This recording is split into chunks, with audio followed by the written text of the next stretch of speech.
To Mark Caputo, national political reporter for Politico. He has covered Florida politics extensively for 2 decades, knows all the players here. And Dave Arenberg, a state attorney for Palm Beach County and former Democratic state senator, also does and is back with me. So thanks to both of you. So Dave, when we talked last week, you told me the Greenberg probe was what Congressman Gaetz should be worried about the most, that there would be immense pressure on Greenberg to flip on Gaetz, right? And Greenberg, of course, is he's got a serious prison term ahead of him, and he's after violating some of the terms, he's even in jail before his trial starts. So what do you think is happening here? Yeah, good evening, Aaron. I think that Greenberg is starting to flip on Matt Gaetz. After all, he's facing up to life in prison and a 10-year mandatory minimum for child sex trafficking and 32 other federal crimes. So he has every incentive to flip.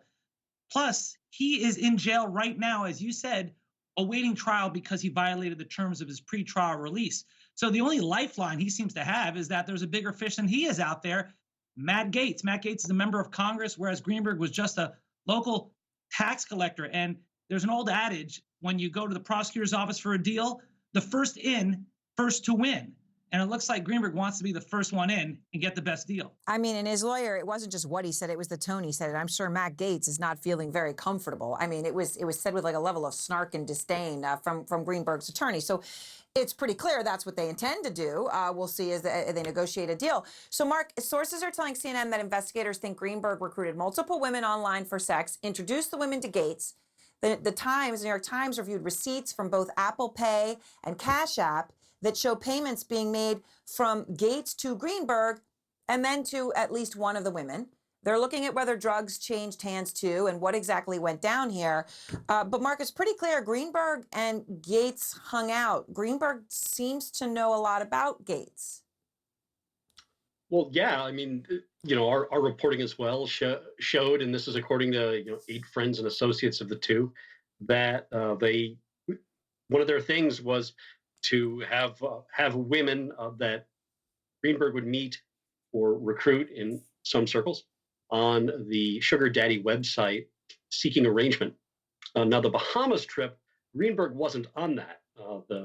In fact, one of the women on that trip, who is a girlfriend of a doctor who had his plane and flew out there, she was the one who apparently recruited the women on seeking arrangement. So there's not just kind of one player in Greenberg doing that, there's a few.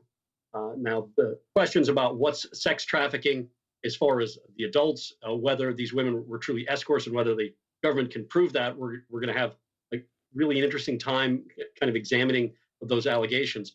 One of the things that we're starting to learn, according to 2 sources of mine, is that the 17-year-old who Greenberg had sex with and who Gaetz is, or I should say allegedly had sex with, and who Gaetz has allegedly also seen, she went on that Bahamas trip as well, but may have been 18 at the time.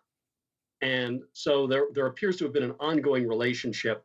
Apparently, a number of them have spoken to prosecutors, a number of the women, to the degree that they're classified as escorts, to the degree the government can show whether there was actual sex trafficking, whether money was changing hands for sex. That's going to be what this case hinges around. And the kind of Dave's point earlier is the testimony of Greenberg can kind of help fill in those gaps. Now, that having been said, Greenberg could be a problematic witness. Remember that not only does he have the child sex trafficking charge that he might have to be guilty to, one of the other charges is that he actually smeared a political rival by accusing him of being a pedophile. So having that person kind of fill in the gaps and be the prosecution witness might be kind of complicated on the prosecution side. We'll have to see. It's an interesting point. And then, of course, that gets you to all the receipts that seem to be there and what they show. And as you, I think, crucially point out from your sources, that there may have been another person playing the quote-unquote Greenberg role, maybe on the Bahamas trip, maybe on others. Obviously, that would be incredibly problematic, possibly, for Mr. Gaetz. So, Dave, when you put all this together, how bad could this get for Matt Gaetz? It could get so bad that he could be facing up to life in prison. If he is charged and convicted with child sex trafficking, there's a 10-year minimum sentence. And that's why the issue of the flight to the Bahamas is not, in my opinion, as big of a deal as the child sex trafficking allegations. Because if he engaged in sex acts with sex workers who were all of age and participated in the transportation of them to the Bahamas, then he could be guilty of a violation of the Mann Act, which is punishable by up to 10 years in federal prison. But contrast that to child sex trafficking, which has a 10-year minimum. So it's a much more harsh sentence, Right. and rightly so. So I think Matt's in a lot of trouble, because even if he didn't have sex with an underage girl, even if he didn't pay for it, he could still be guilty of child sex trafficking under the statute. Right, and all of this, as you put it together, I mean, it's incredible, as you point out. Any of these crimes, it carries serious prison time. Thank you both very much. I appreciate